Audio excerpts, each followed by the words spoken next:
Bon midi tout le monde. J'espère que vous allez bien. Félix Bussière, bien content de vous accueillir à ce midi conférence. Alors, merci d'être là pour cette autre conférence de notre série Innovation. Alors, aujourd'hui, sur le thème des changements climatiques, sujet fort intéressant. On va avoir 3 panélistes aujourd'hui pour décortiquer tout l'enjeu, surtout la place des entreprises qui peuvent prendre pour faire un pas dans résoudre cet enjeu. Hier, je lisais un peu, je relisais un peu mes notes pour me préparer un peu à la rencontre, puis je me replongeais un peu d'où on était parti. Je vous partage une petite image. 27 septembre 2019, Greta Thunberg était de passage à Montréal. 500 000 personnes dans les rues de Montréal, à Québec également. L'équipe du pôle, on était présent aussi à Québec aux manifestations. Et que 2019, c'était toute une année de mobilisation par rapport au changement climatique. Mais est arrivée la crise sanitaire qui nous touche aujourd'hui.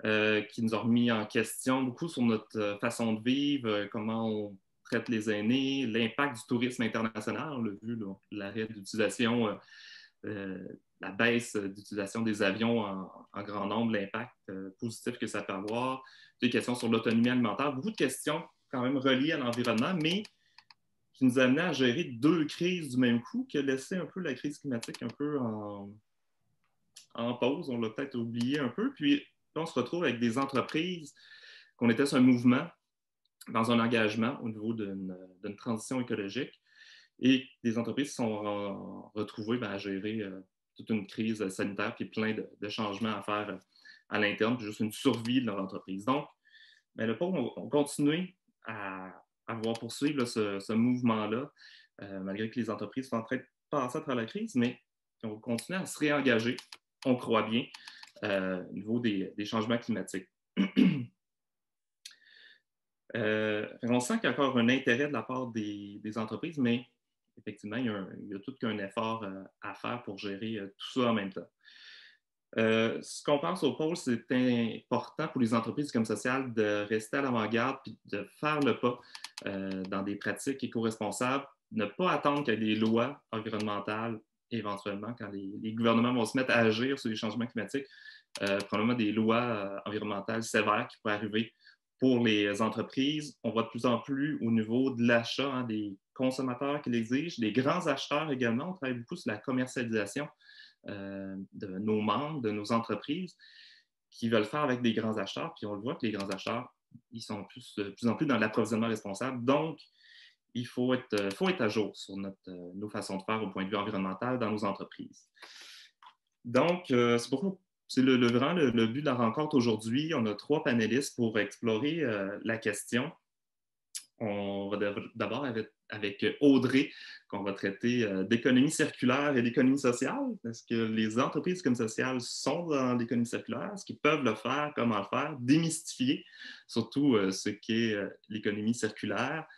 Ensuite, on va être avec David Aymon, qui est directeur général de la coopérative funéraire de Deux-Rives, qui est un de nos membres qui nous a grandement inspirés à aller dans le mouvement puis de travailler avec l'ensemble de nos membres pour faire une transition.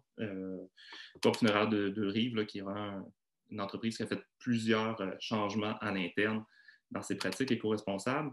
Et Diane Maltais, de la Caisse d'économie solidaire, qui également à l'interne ont fait différents changements, différents enjeux dans tout ça, et également qui portent une vision de transformation aussi de la société dans un sens de transition socio-écologique. Donc, un midi qui risque d'être fort intéressant. Alors, j'inviterai nos 3 panélistes, juste un petit mot d'introduction qui sont avec nous ce midi. Je vais vous tutoyer si ça vous va, avec Audrey, Diane et David. Ça va bien? Ça va très bien, merci de l'invitation. Excellent. Ça va très bien, oui. Merci.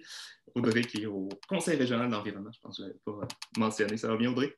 Oui, tout à fait. Merci. Ça va bien, toi, Félix? Excellent. Oui, très bien. Un jeu qui nous touche personnellement puis qui qu'on amène à l'intégrer dans nos organisations, puis à amener nos organisations à faire le pas.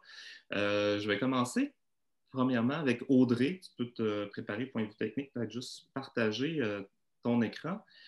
Je vais juste pour vous indiquer les participants que ça va être 3 présentations qui vont suivre, des présentations de 8 minutes. Donc, gardez vos questions. Après les 3 présentations, on va prendre une première vague de questions que vous pouvez écrire dans la conversation au fil qui vous vient des idées, des questions. Et ensuite, on va avoir une dernière présentation de chacun des panélistes sur des aides financières. Donc, il existe différentes aides financières disponibles pour les entreprises qui veulent aller plus loin. Donc, puis on aura une dernière vague de questions plus générales, mais également s'il y a des questions plus spécifiques par rapport aux aides financières qui vont avoir été traitées.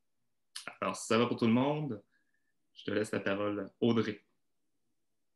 Merci, Félix. Donc, j'y vais sans plus tarder pour mon 8 minutes à vous jaser d'économie circulaire. Donc, ça va se faire rondement. Mais le but, là, c'est que vous en sachiez un petit peu plus sur l'économie circulaire, puis aussi sur les liens entre économie sociale et économie circulaire. Donc, le titre là, de ma présentation, Économie circulaire, une position naturelle pour les entreprises d'économie sociale, que j'ai pris soin de soutenir par une citation de Mme Maëlle Copé, qui est vice-présidente de Nantes Métropole, déléguée de l'économie sociale, solidaire et circulaire. Donc, qui dit l'économie sociale et l'économie circulaire partagent l'ambition de réconcilier les enjeux économiques, environnementaux et sociaux à l'échelle des territoires. Donc, avec cette prémisse de base-là, on va voir tout au long de la présentation qu'il y a plusieurs liens entre l'économie sociale et l'économie circulaire. Et j'ai aussi préparé un article de blog qui va paraître là, chez Paul la semaine prochaine, dans lequel on voit plusieurs exemples d'entreprises d'économie sociale qui œuvrent en économie circulaire. Donc, j'espère que ça vous inspirera à aller voir les exemples de chez nous. Comme Félix le mentionnait, je suis employée au Conseil régional de l'environnement de la capitale nationale. Si vous ne connaissez pas, c'est un organisme qui œuvre en environnement, comme son nom l'indique. On est situé au centre Frédéric Bach. Donc, on existe depuis 30 ans, là, donc organisme à but non lucratif depuis 1989. Pardon. Voilà, c'est un organisme qui vise principalement l'insertion des valeurs environnementales dans le développement régional à travers différents créneaux. Celui qui m'intéresse et celui pour lequel je travaille, vous l'aurez compris, c'est le créneau économie circulaire capitale nationale. Donc, l'économie circulaire, en fait, c'est un peu une réponse aux enjeux de l'économie linéaire. Donc, peut-être que vous avez déjà vu là, ce schéma-là à l'écran. C'est le schéma qui représente l'économie linéaire et dans lequel on fait ressortir de façon assez claire là, les problématiques de l'économie linéaire, c'est-à-dire tout à gauche de l'image, on voit en rouge qu'il y a une problématique au niveau de la surconsommation des ressources. Donc, notre système linéaire est vraiment basé sur une pensée selon laquelle la planète est infinie et qu'on peut puiser des richesses naturelles à l'infini. Donc, c'est un peu la problématique en amont, si on veut, de l'économie linéaire. Et puis, en aval, bien, on voit une autre problématique qui, en fait, est issue de chacune des étapes de transformation d'un bien de consommation là, dans notre chaîne de production linéaire. Donc, c'est le problème du gaspillage de la ressource, de la matière. Donc, que ce soit à l'étape de l'extraction, de la transformation, de la distribution ou même de l'utilisation, on crée des déchets, on génère du gaspillage de la matière. Donc, bien sûr, l'économie circulaire s'intéresse à cette question-là et s'intéresse surtout à régler la problématique de ces deux enjeux de l'économie linéaire. Donc, je vous sers une petite définition ici, celle qui est reconnue là, partout au Québec, qui nous vient de l'Institut EDEC et qui va comme suit. L'économie circulaire, c'est un système de production, d'échange et de consommation visant à optimiser l'utilisation des ressources à toutes les étapes du cycle de vie d'un bien ou d'un service, tout en réduisant l'empreinte environnementale et en contribuant au bien-être des individus et des collectivités. Donc, on voit bien là, dans la définition de l'économie circulaire que oui, il y a un enjeu environnemental parce qu'on veut vraiment optimiser l'utilisation des ressources tout au long des étapes du cycle de vie d'un bien. Il y a aussi une préoccupation qui est très sociale quand on pense de contribuer au bien-être des individus et des collectivités. Et bien sûr, comme son nom l'indique, il y a une préoccupation qui est économique, c'est-à-dire on veut que ce soit un modèle qui est d'abord et avant tout économiquement viable. Donc, pour illustrer tout ça, vous avez peut-être également déjà vu le schéma qui nous provient aussi de Feu Institut EDEC et qui représente bien finalement les différentes stratégies que l'économie circulaire vise à mettre en place pour régler les enjeux de l'économie linéaire. Donc, on peut voir quand même là, la même ligne de production, de chaîne de production qu'on retrouve dans l'économie linéaire, sauf qu'en amont, ce qui est représenté par l'espèce de catégorie 1 qu'on intitule « Repenser », on a une série de stratégies qui vont avoir pour objectif de réduire la consommation des ressources et préserver les écosystèmes. Donc, dans cette catégorie d'actions-là, on retrouve principalement l'éco-conception, la consommation responsable, l'optimisation des opérations. Donc, toutes ces stratégies d'économie circulaire-là vont avoir cet objectif-là, donc de minimiser l'extraction des ressources premières. Donc, les stratégies pour minimiser l'extraction peuvent être vraiment diverses. Quand on parle d'optimisation, on parle de trouver des processus qui, tout au long, ne généreront pas de pertes dans la fabrication de notre bien. Je donne souvent l'exemple un peu de base, mais de faire une table rectangulaire plutôt qu'une table circulaire. Ça permet d'éviter des découpes, donc des pertes de matière, tout de suite à la conception de notre table. Donc, c'est des stratégies d'éco-conception comme ça qui peuvent aussi s'intéresser à l'approvisionnement local et responsable pour éviter d'avoir un impact négatif sur nos écosystèmes. Donc, là, en fait, je passe vite à l'autre côté de notre dessin, de notre schéma. Donc, c'est l'ensemble des stratégies qui vont viser l'optimisation de la ressource. Donc, dans ces stratégies-là, donc, on trouve 3 objectifs là, principaux. Le premier, c'est utiliser plus fréquemment les produits.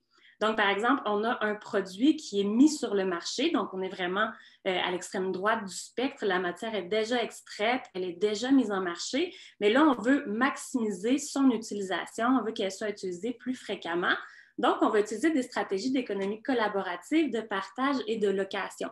Donc, l'idée, c'est qu'il y a un même bien de consommation qui est utilisé par plusieurs utilisateurs de façon à ce qu'on minimise le temps où cet objet ou ce bien de consommation-là est en repos d'utilisation, si on veut. Un autre objectif de l'optimisation de la ressource, on va parler de la prolongation de la durée de vie des produits et des composantes. Donc là, ce qu'on ajoute, c'est vraiment l'aspect composante. Donc, on peut envisager dans cette catégorie-là d'actions-là des éléments comme l'entretien, la réparation d'un bien de consommation. Donc, plutôt que de le jeter, on va le réparer, on va l'entretenir pour prolonger sa durée de vie. On peut penser au don et à la revente. Donc, encore une fois, on a plein d'exemples en tête d'objets qu'on peut consommer que plutôt que de le jeter, après utilisation, on peut le redonner parce qu'il est toujours bon à utiliser. Le reconditionnement, là, on est plus dans la prolongation de la durée de vie de la composante. Donc, on va aller chercher des composantes d'un bien de consommation qui sont encore bons et qui pourraient être intégrés dans la composition d'un nouveau bien de consommation, par exemple. Et l'économie de la fonctionnalité qui, elle, est vraiment tournée vers la vente d'un service plutôt que la vente d'un bien.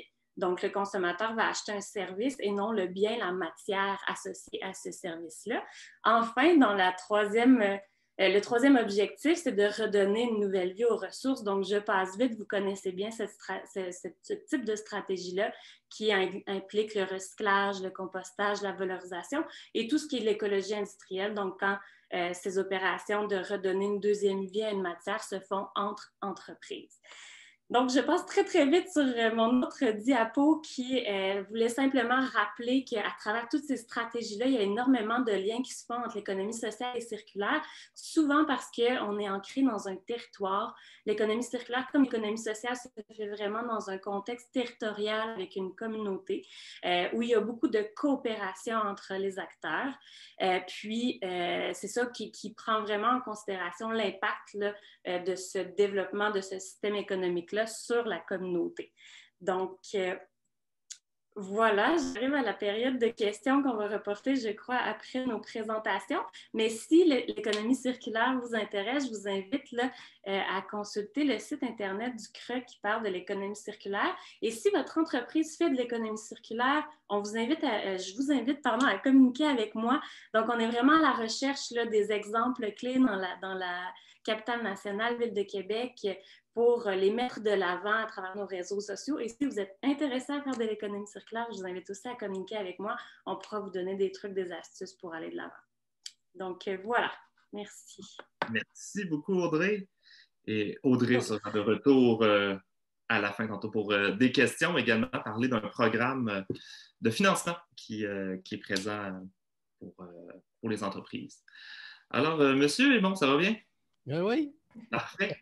Alors, David Aymon est directeur général à la Coopérative funéraire des Deux-Rives. Comme j'ai dit, la Coopérative funéraire des Deux-Rives est quand même à l'avant-garde là, dans les différentes entreprises et communes sociales qui sont allées de l'avant quand même assez tôt dans des changements à l'interne.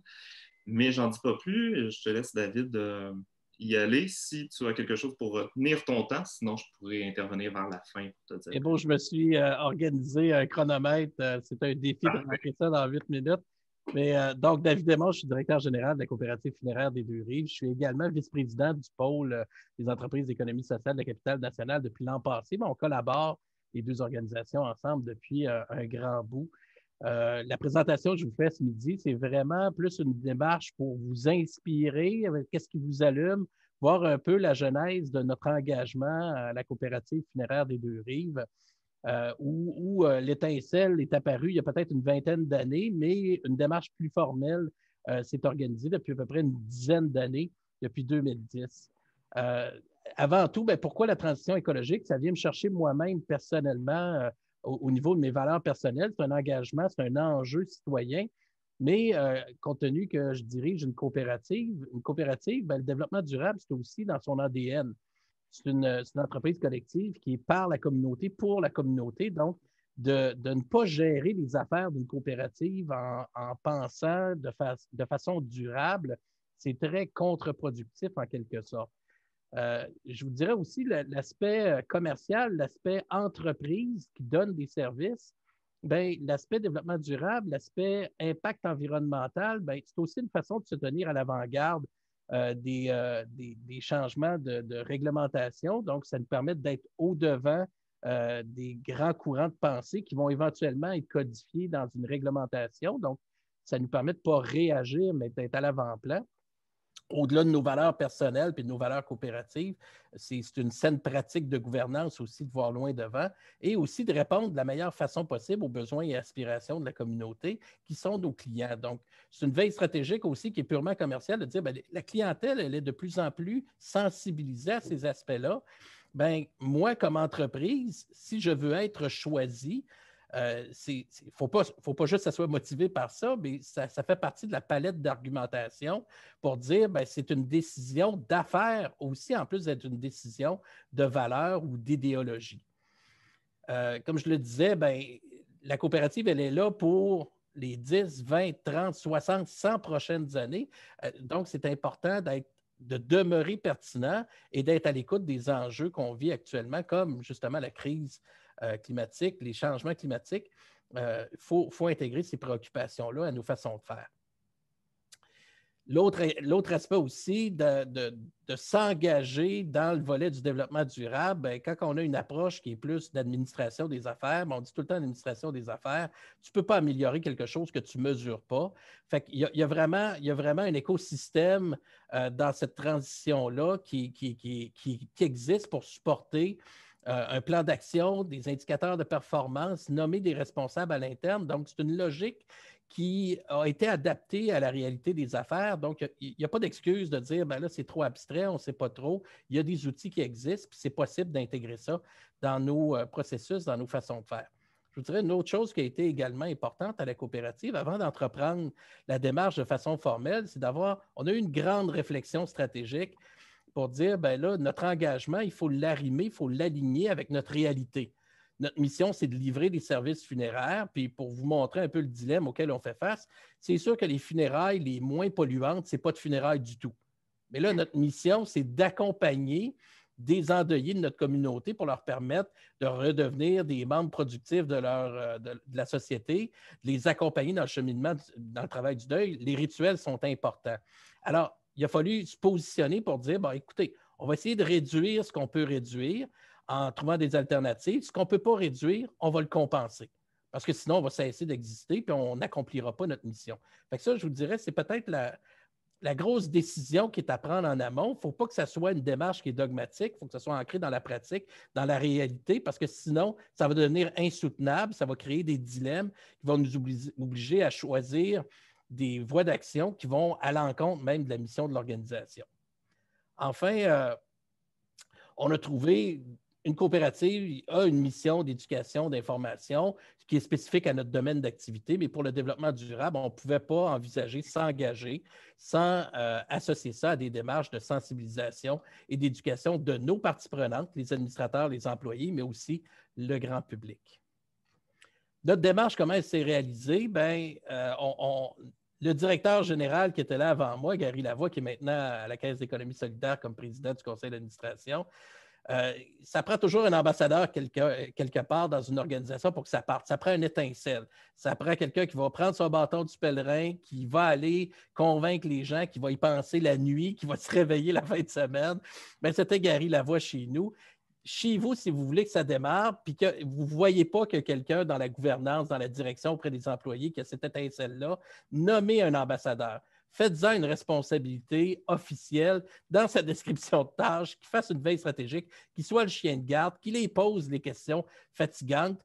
Puis vous allez au moins vous donner une impulsion initiale pour vaincre la force d'inertie qui nous habite tous. On est tous trop occupés. On est on a des enjeux de précarité, de pandémie, d'emploi, de rareté de la main-d'œuvre. Ça va toujours passer en 3, 4e, 5e, 6e. À un moment donné, si on veut se partir, ça prend quelqu'un quelque part qui va être le moteur de tout ça. Donc, cet ambassadeur-là, la personne qui a l'étincelle, bien après ça, c'est d'aller convaincre autour, de porter le message, de sensibiliser, de susciter un consensus. Puis ça peut être bottom-up ou top-down. Ça peut être le conseil d'administration que vous mobilisez en premier. Ça peut être les employés. Si le feu est là, si les braises sur lesquelles il faut souffler sont à un bout ou à un autre de l'organisation, bien, entretenez-les, ces braises-là, pour que le feu poigne, puis que ça monte vers le CA ou que ça descende vers les employés ou que ce soit votre clientèle aussi qui en parle et qui l'exige. Donc, peu importe, il faut éventuellement mobiliser la gouvernance pour que ça soit ça vienne s'intriquer dans vos façons de faire, qu'il y ait une politique, qu'il y ait un plan d'action. Donc, il faut que votre conseil d'administration dise oui, on accepte qu'il y ait un cadre ou un employé qui prenne du temps de travail puis qui se consacre à ça. Puis on va mettre des budgets là-dedans, puis on va se faire accompagner si c'est nécessaire. Donc, on ne peut pas échapper éventuellement au fait que la gouvernance embarque. Chez nous, ben, après ça, on s'est mis en action. Une fois que le feu est pris, un bon feu, ben, c'est de créer un comité de développement durable. Et là, vraiment, c'est de se donner un plan d'action et de se donner des indicateurs, un rapport d'activité. Là, ça a l'air épouvantable quand je dis ça. Là, on voit de la paperasse puis beaucoup de choses à remplir. Ça peut être tout petit. L'idée, c'est de faire des pas. Ça n'a pas besoin d'être des grands pas. Et nous, on a commencé surtout en disant, ben, on va faire la promotion, on va s'éduquer nous-mêmes. Et après ça, ben, on va savoir de quoi on parle et qu'est-ce qu'on a à faire. Fait qu'il y a eu une première période où est-ce qu'on était vraiment en promotion de la politique, en veille stratégique sur les pratiques vertes. On a travaillé en efficacité énergétique. Vous allez voir votre conseil d'administration puis vous dites, ben, m'engager dans la transition écologique, ça va diminuer nos coûts d'énergie. Y a-t-il quelqu'un qui peut être contre la vertu quand en plus, ça fait des économies d'argent? Fait que ça, c'est une façon aussi de créer un cercle vertueux puis d'embarquer la gouvernance dans le plan de match. Et après ça, bien, vous pouvez formaliser un peu plus la démarche en ayant des démarches d'indicateurs de performance, que ce soit la quantité de papier ou les kilowatts d'énergie que vous consommez. Si vous avez des données, bien, vous êtes capable de dire est-ce qu'on est en train de s'améliorer ou pas, puis de développer des actions qui sont liées à ça. Et après ça, de vous inventer auprès de vos parties prenantes à l'interne puis à l'externe, puis votre clientèle, et d'en parler pour valoriser les efforts que vous faites, puis créer un sentiment de fierté dans votre écosystème. Nous autres, on est allés ensuite se chercher carrément une consultante parce que ça devenait plus complexe, plus technique. Barbara Genette chez Québécois nous accompagne depuis 2016 et elle nous accompagne toutes les semaines pour qu'on soit capable d'avancer là-dedans puis faire des efforts qui portent. Et finalement, bien, pour s'assurer, chez nous, c'est parti du top, pour s'assurer que ça se ramasse sur le plancher aussi. On avait un comité sur lequel il y avait 3 administrateurs. En 2017, on a remplacé un administrateur par un employé sur le comité parce qu'on voulait qu'il nous donne de la rétroaction, puis on voulait aussi en faire un ambassadeur auprès des employés. Donc, je vous dirais, c'est un peu la démarche. On est dans d'autres démarches pour l'avenir. On aide les autres coopératives du réseau à embarquer dans cette démarche-là avec nous, donc on les supporte. Et on est en train de développer une politique d'achat et d'approvisionnement responsable, entre autres avec une subvention du Fonds Éco-Leader qui nous permet d'avoir un accompagnement plus intensif encore de Barbara Genette parce que comme organisation, on est rendu là. Alors, voilà notre parcours. Ouais, merci beaucoup, David. C'était un bon tour de roue, un bon témoignage d'une entreprise. Par où elle est partie, ça peut aider les entreprises à savoir par où partir, l'étincelle, avoir une politique, impliquer le CA, donc différentes étapes à suivre. Merci beaucoup, puis on verra s'il y a des questions pour vous par après. Ensuite, pour suivre avec Mme Diane Maltais, la Caisse d'économie solidaire, qui est d'ailleurs une commanditaire de toute la série Innovation. On les remercie grandement. Alors, Diane, si tu veux te préparer, tu peux passer ta présentation. Puis, Diane, la Caisse s'est lancée dans un grand projet de bilan carbone. Alors, je pense que ça va être un des sujets qui va être abordé. C'est tout un projet. Alors, je te laisse la parole. Ma présentation va compléter un peu celle de David. C'est super intéressant. Dans les faits, c'est à la Caisse, nous, dans un contexte de mise en pratique puis d'établir une vision pour la transition devant la crise et l'urgence climatique, on a fait, puis on a mis en place plusieurs actions, puis on a un peu comme, il y a des processus là, que David évoque qui sont tout à fait partie prenante un peu de la série des choses. Ce que moi, je vais aller faire comme présentation, c'est aussi que ces processus-là, ils amènent des réflexions. C'est-à-dire, puis ça, c'est des défis aussi. C'est-à-dire que dans les faits, l'approche que j'ai aujourd'hui, c'est une approche très honnête intellectuellement. On n'a pas répondu à toutes les questions à la Caisse. Mais le fait de s'y poser les questions, puis le fait de s'engager dans ces éléments-là, ça nous permet évidemment de cheminer, puis c'est nécessaire, c'est incontournable qu'on le fasse. Alors, c'est vraiment comment œuvrer pose des défis, mais le fait d'avancer, parce qu'on commence par des petites actions, puis on va de plus en plus loin, bien, ça nous amène à devoir, puis c'est correct, c'est ce qu'il faut faire, mais à devoir réinventer, poser des choses et des questions. Alors, c'est un peu l'état, nous, de où on en est. Autrement dit, je parle de notre mise en pratique, pas tant pour valoriser ce qu'on fait, mais on fait bien du bien, mais aussi pour préciser à quoi ça amène comme réflexion, puis vous allez peut-être vous reconnaître dans des dilemmes des fois qui peuvent se poser, que je vais évoquer. Alors, vous le savez, la Caisse, vous l'avez, là, c'est la coopérative financière des mouvements sociaux, puis c'est aussi la coopérative financière des entreprises collectives des citoyens engagés. L'idée étant que ça se rattache à 2 piliers du développement durable, le social et l'économique. De façon très claire, la Caisse est au service, dans ses services comme coopérative, de la justice sociale, puis au service d'une économie qui est au service des personnes et non l'inverse. Ce n'est pas les personnes qui sont au service de l'économie. Alors là, on a des fondements vertueux à la base, puis on est là-dessus depuis 50 ans. On travaille sur ces aspects-là depuis toujours. Ça fait 50 ans cette année.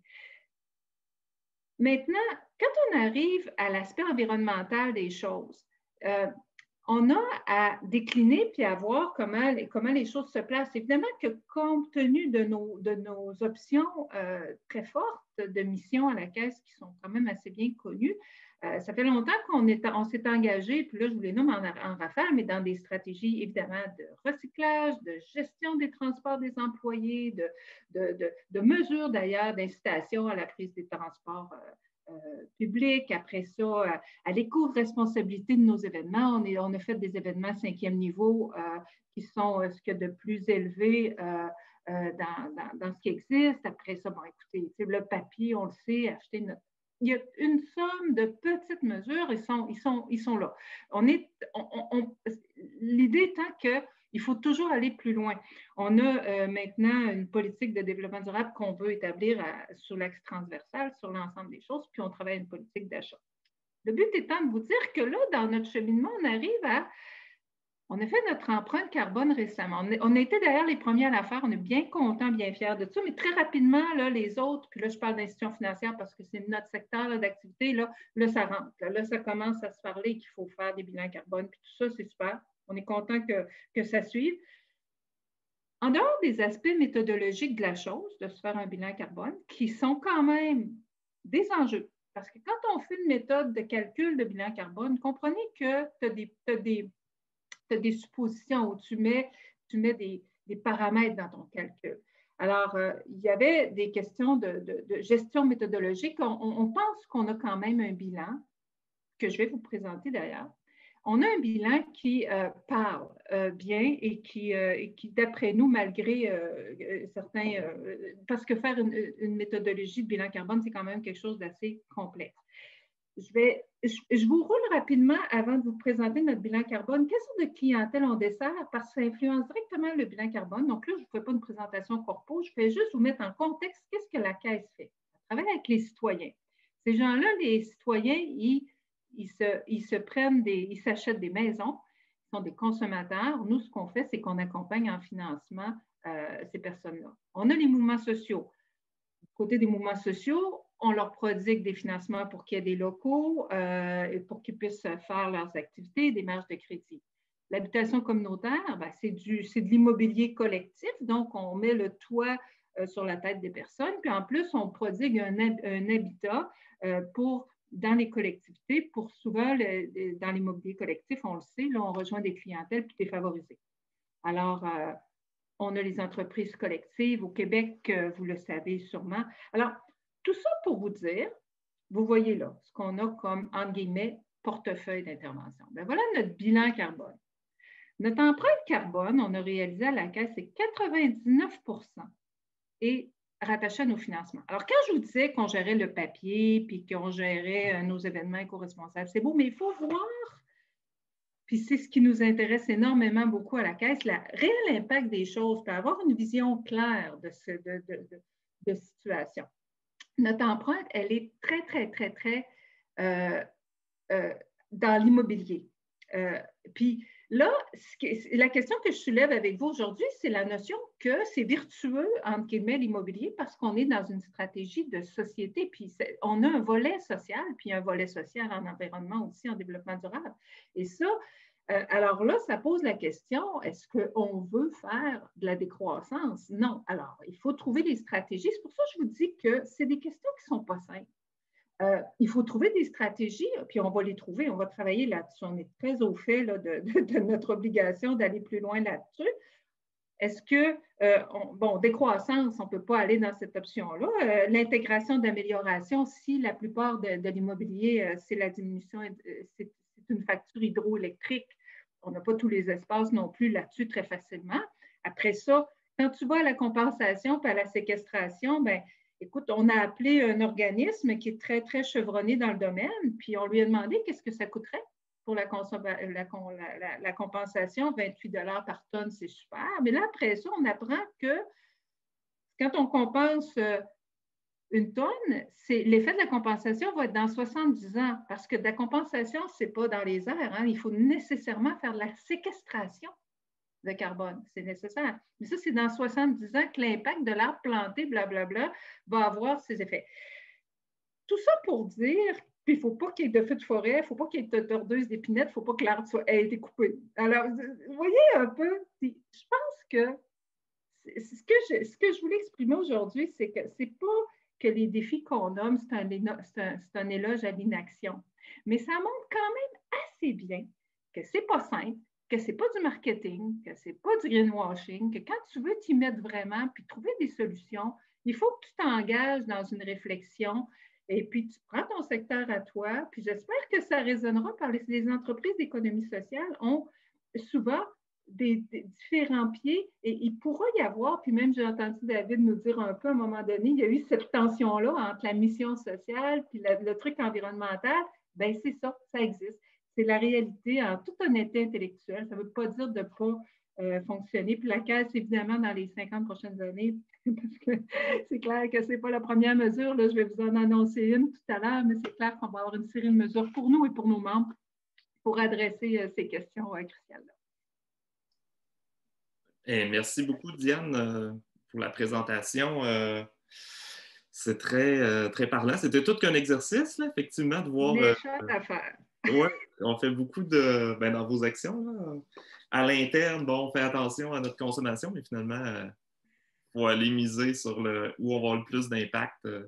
La vraie affaire, c'est où qu'on a un poids environnemental, effectivement, un impact réel. Moi, je vais avoir une question pour David, mais avant, j'avais une question pour Audrey, de revenir sur les 4 objectifs dont tu as parlé, repenser, optimiser. Puis la personne, elle voulait juste se souvenir, là, c'est bon pour l'ensemble des gens. Là, je ne sais pas si tu veux nous les renommer, les stratégies. Oui, je peux même rapidement repartager l'écran. Mais oui, donc dans repenser à l'extrême gauche, donc réduire la consommation de ressources, préserver les écosystèmes. Sinon, dans l'optimisation, on a utilisé les produits plus fréquemment. On a prolongé la durée de vie des produits et des composantes, puis on a donné une nouvelle vie aux ressources. Excellent. Merci. Puis on rappelle aussi qu'on va sortir la semaine prochaine ou l'autre d'après, en tout cas dans les prochains jours, un article de blog justement qui va faire le lien entre l'économie circulaire et l'économie sociale, justement en plaçant des exemples d'entreprises d'économie sociale pour chacune de ces stratégies-là. Là, ça permet de visualiser aussi, d'imaginer un peu plus là, ce qui peut être fait. J'avais une question à David. En attendant qu'on se prépare, on va passer à la prochaine étape, plus les outils financiers pour nous aider. Par rapport à la crise sanitaire qu'on a eue cette année, est-ce que ça a freiné par rapport à l'impact sur votre implication en développement durable? Est-ce que ça a tout mis de côté? Est-ce que ça vous a motivé? Qu'est-ce que ça peut avoir comme impact? C'est un peu ce que je disais d'emblée là, dans ma présentation. Si ce n'est pas la responsabilité explicite de quelqu'un, on a tendance rapidement à le mettre de côté. Si on n'a pas un plan d'action, si on n'a pas de la reddition de compte qui est prévue, là, on se dit, puis Dieu sait que les maisons funéraires, dans le temps de la pandémie, avaient bien d'autres choses à penser. Ça aurait été très facile de se trouver des excuses. C'est drôle, juste avant de venir faire le panel ce midi, ce matin, on rencontrait notre comité de développement durable, on faisait le rapport des activités pour l'année 2020. Et non seulement on a maintenu nos initiatives, pour vous donner une idée, là, on est rendu à 65 indicateurs de performance en développement durable qui touchent aux 3 volets. Donc, c'est assez formalisé. On a un comité assez formel aussi avec des administrateurs. On va déposer à la fin mars au conseil d'administration le bilan de nos activités. Alors, non seulement on a maintenu nos initiatives, mais grâce, entre autres, au Fonds Éco-Leader, on a un accompagnement plus grand avec Barbara Genet et on a entrepris des dossiers d'accréditation. Ici, on recycle pour 3 autres de nos succursales. Donc, c'est des méchants dossiers quand même. Puis Barbara nous confirmait ce matin qu'on allait avoir le niveau performance, là, ce qui est quand même extraordinaire. Et on est dans une démarche aussi de politique d'approvisionnement responsable, de révision de notre politique de développement durable et de compensation de gaz à effet de serre. Et on est en train de réviser également l'ensemble de nos produits d'entretien pour avoir des choix qui sont un peu plus éco-responsables. Donc, il a fallu travailler d'arrache-pied, mais que ça soit le temps, on n'attendait pas de l'avoir, on le prenait. C'était à l'agenda. Il y a des gens qui avaient des responsabilités Et malgré la pandémie, malgré l'incertitude de l'avenir, malgré la baisse de nos revenus, notre volume est demeuré à peu près le même, mais nos revenus ont diminué de beaucoup. Bien, on s'était entendu, puis c'est un peu ça que je vous disais d'entrée de jeu dans ma présentation. Le conseil d'administration en a fait une priorité. On a décidé de mettre de l'argent puis du temps là-dedans. Alors, par vent et tempête, on tient le cap, on maintient les acquis. Puis si on est capable d'aller un petit peu plus loin, on va y aller. Mais minimalement, il n'y a pas une excuse. Chute de météorites, épidémie de peste noire après la COVID. Il faut que ça avance, ces choses-là. Il y a de la reddition de comptes à faire. Et c'est comme ça qu'on réussit à s'en sortir. Je le répète, là, c'est une formule consacrée chez nous. Là, le temps n'attend pas de l'avoir. Prends-les. Mets-les dans ton agenda. Si c'est important, tu vas trouver du temps. Si ce n'est pas important, tu vas te trouver des excuses. OK. Rester dans les priorités. Voilà. Il y a une question de Marie-Hélène, des urbainculteurs. Et pour David, mais ça peut être pour vous trois également. Donc, dans la présentation de David, on remarquait que l'étape de s'adopter une politique de développement durable peut être quand même assez longue. Est-ce que c'est parce que vous avez été des précurseurs ou c'est quand même une étape de mobilisation? Je sais qu'à la Caisse aussi, je pense qu'il y avait une politique de développement durable. Donc, est-ce que ça peut aller plus vite, passer à l'étape de la politique, qui peut être une des premières étapes pour avancer? Tout à fait. Théorie des petits pas. On est dans une démarche avec l'ensemble de nos collègues qui sont associés à la Fédération des coopératives funéraires ailleurs au Québec. Et dans une démarche de certification éco-responsable, on a fait un cahier de charges et on leur demande, dans la première étape, d'adopter une politique de développement durable. La nôtre, elle a 15 pages. La leur, elle tient sur une page. Alors, théorie des petits pas, il faut faire quelque chose, il faut se donner une impulsion. Si on attend que ça soit parfait, on est tous perfectionnistes, on ne viendra jamais à bout de mettre quelque chose sur le plancher. Alors, il faut se donner puis ça peut tenir en des orientations pour partir. La politique, c'est une façon d'affirmer haut et fort notre engagement de la gouvernance, de dire c'est important. Alors, après ça, ce qu'on y met, est-ce qu'on a besoin de mettre les petits pots dans les grands, que ça soit décliné en 65 indicateurs de performance? Choisissez-en 2, choisissez-en 3. Faites juste prendre vos relevés d'Hydro-Québec puis l'inventaire de vos feuilles de paie. Commencez quelque part. Fait que, il ne faut pas que ça soit paralysant, le dossier. Il faut juste, comme je vous dis, là, trouver une impulsion pour contrer la force d'inertie qui nous habite tous, puis mettre ça à l'agenda, puis qu'il y ait quelqu'un qui ait sur son name tag, je suis l'ambassadeur du développement durable chez nous. Il faut commencer là. Diane, je pense que tu semblais vouloir répondre. Je compléterai juste en disant, dans le fait, c'est ça, c'est la politique comme le bilan carbone ou autre chose. C'est comme un peu notre début, notre goût, parce que dans les faits, c'est pas encore l'action. C'est vraiment de se dire, fait que dans les faits, comme dit vraiment notre ami, c'est pareil, c'est ce qu'il faut faire, c'est d'avoir une base pour pouvoir commencer à avoir des conversations. C'est nous, à la Caisse, là, après la politique, après ça, c'est de la mettre transversale dans les activités de l'ensemble de la Caisse.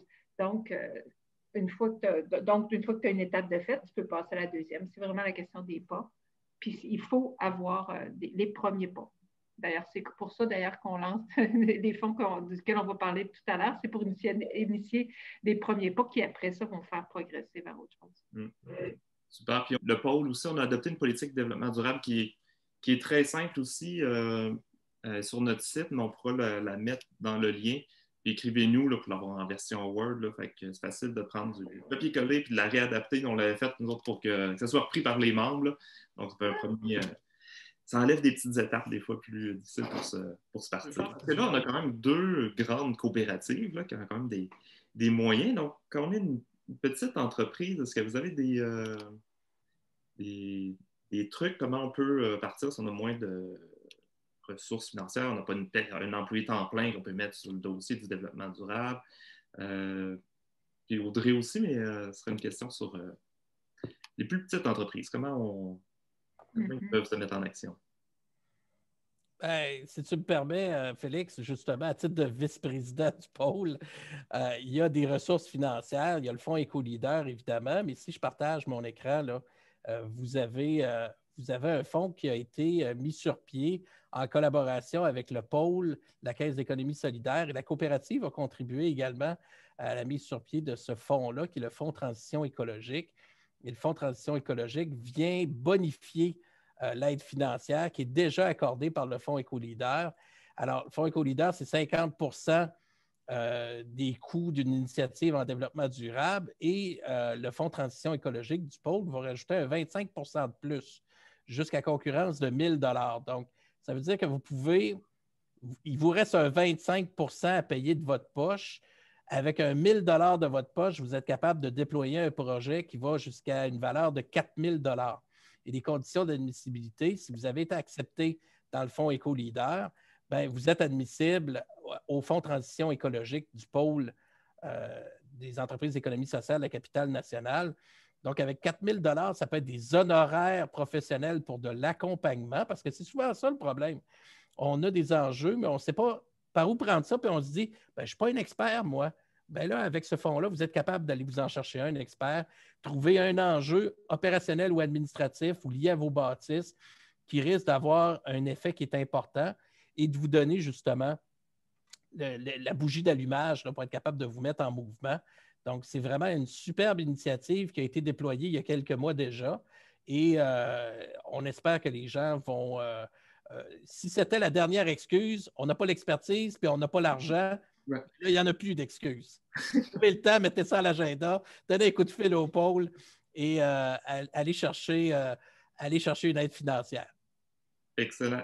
Effectivement, le fonds transition écologique du pôle, c'est vraiment un complément du fonds Éco-Leader, ce qui va m'amener à donner la parole à Audrey pour expliquer un peu plus aux gens le fonds Éco-Leader, à quelle étape il peut venir en aide, puis un peu plus sur quoi, puis la capacité du fonds. Puis le fonds transition écologique, c'est ça, nous autres, c'est pour les entreprises d'économie sociale de la région.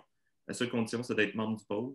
Donc, le fonds Éco-Leader, c'est ouvert à tout type d'entreprise, mais quand vous êtes une entreprise comme sociale, bien, vous venez chercher un 1 000 $ supplémentaire là, via le fonds qu'on a créé, ce qui peut être bien intéressant. Donc, il y a d'autres questions qui se posent dans le chat que je vois passer. Je vais m'en attendre parce que je vais laisser la parole à Audrey. On va faire le bout aide financière qui peut être très intéressant pour les gens. Audrey, je te laisse la parole. Ben oui, merci. Je vais y aller rapidement aussi. Je pense que David a donné beaucoup d'informations. Et puis, le Fonds Éco-Leader, il faut savoir que c'est porté par un agent Éco-Leader dans la capitale nationale. Cet agent-là, c'est pas moi, c'est une collègue à moi, donc qui est au CRA également. Alors, je vais vous référer à elle si vous avez de plus amples questions. Là, je mettrai son courriel dans le chat là, juste après la présentation. Mais le fonds, c'est une enveloppe de 18,5 millions de dollars. Donc, n'hésitez pas à faire des demandes. Là, il y a de l'argent dans ce fonds-là, donc c'est super intéressant. C'est aussi l'accès à un réseau de plus de 300 experts reconnus par le Fonds Éco-Leader. Donc, quand justement David disait on peut faire affaire avec des experts à travers le fonds, effectivement, il y en a toute une gang qui sont là pour ça. C'est des projets qui peuvent aller jusqu'à 50 000 $, donc ça peut être des très gros projets également. C'est pour la réalisation d'études, l'élaboration de plans d'action concrets, l'accompagnement, donc un peu tout ce qu'on mentionnait, là, Diane et David dans leur présentation est finançable par le Fonds Éco-Leader. Petite note pour les entreprises, pour les PME, entreprises d'économie sociale à vocation commerciale, on parle d'entreprises qui ont 40 % de revenus autonomes. Donc, petite technicalité ici. Il y a 2 volets de projets qu'on peut financer dans le fonds. Ce sont soit les pratiques éco-responsables, donc tout ce dont on a parlé ensemble ce midi, soit les technologies propres. Donc, quand on est vraiment plus dans un domaine technologique ou qu'on a besoin d'une technologie pour avoir des procédés plus éco-responsables. Comme David le mentionnait, donc le fonds finance jusqu'à 50 %. Avec le fonds transition écologique, on peut aller chercher le 25 % là, de contribution privée.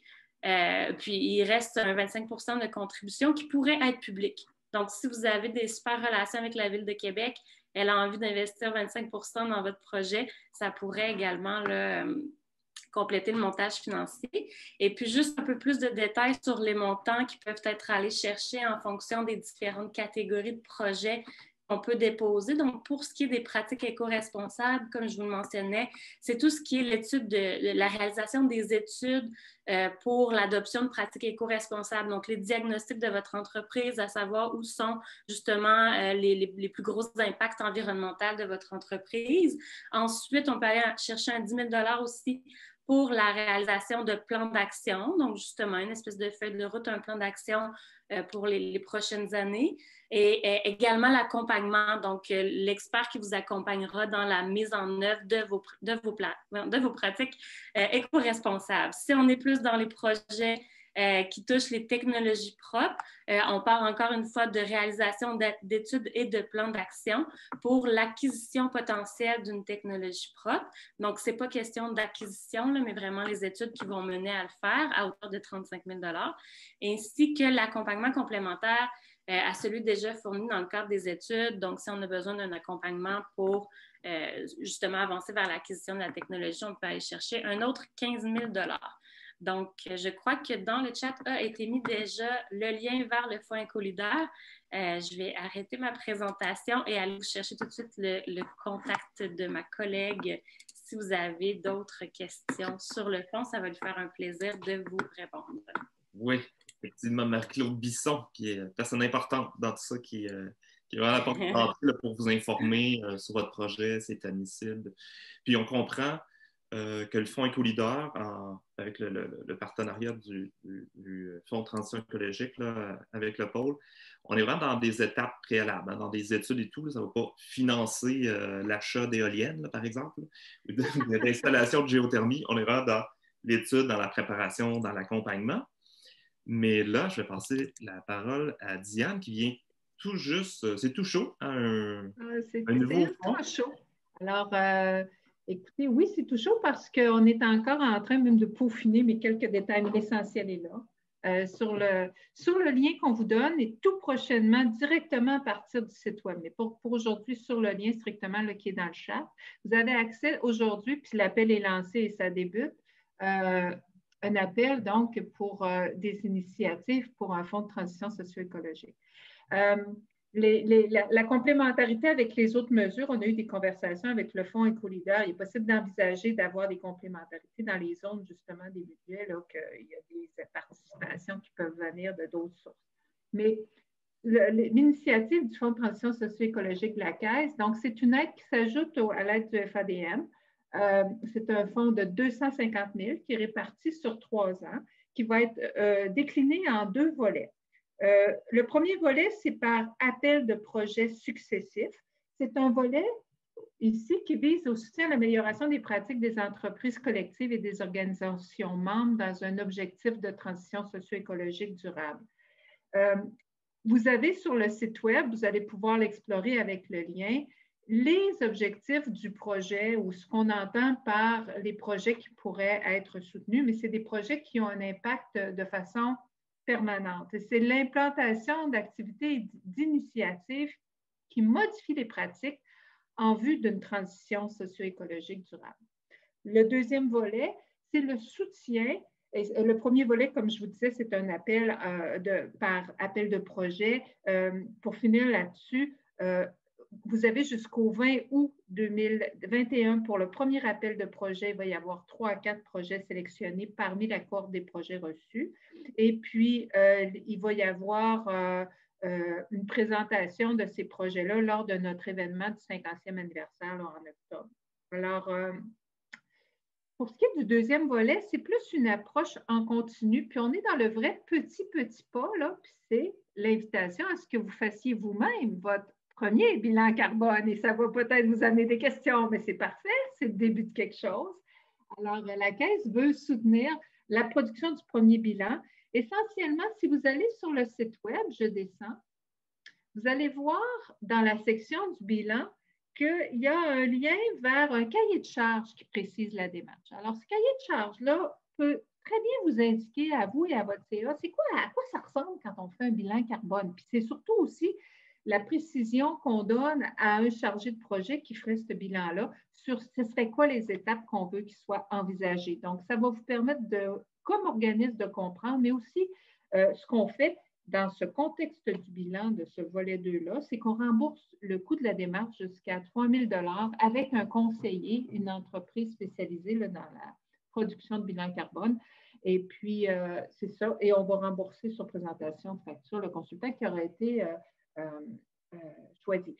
Je termine en disant que le bilan, ce qu'on souhaite, c'est que ce soit un bilan, mais avec engagement. C'est-à-dire que dans les faits, puis ce qu'on demande aussi que le consultant fasse avec l'organisme, c'est un peu un projet, commencer à imaginer quelles sont les étapes qui pourraient être faites pour la diminution nette réelle de l'empreinte carbone. Donc, c'est un bilan pour commencer à envisager, à se donner les outils pour voir quelles seront les étapes qui sont à venir et pour outiller la réflexion des organisations dans ce sujet-là. De cette façon-là, on souhaite la Caisse encourager le passage à l'action comme il doit se faire selon nous, réel, pour des impacts réels.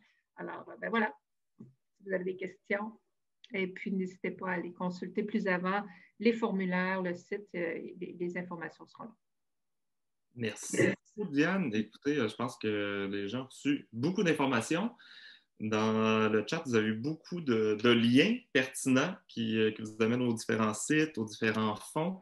Ça va mettre fin à notre midi conférence panel. C'était très intéressant. Je pense qu'il y a eu beaucoup d'informations de partager. Merci beaucoup à vous trois. Merci beaucoup à ma collègue Alice.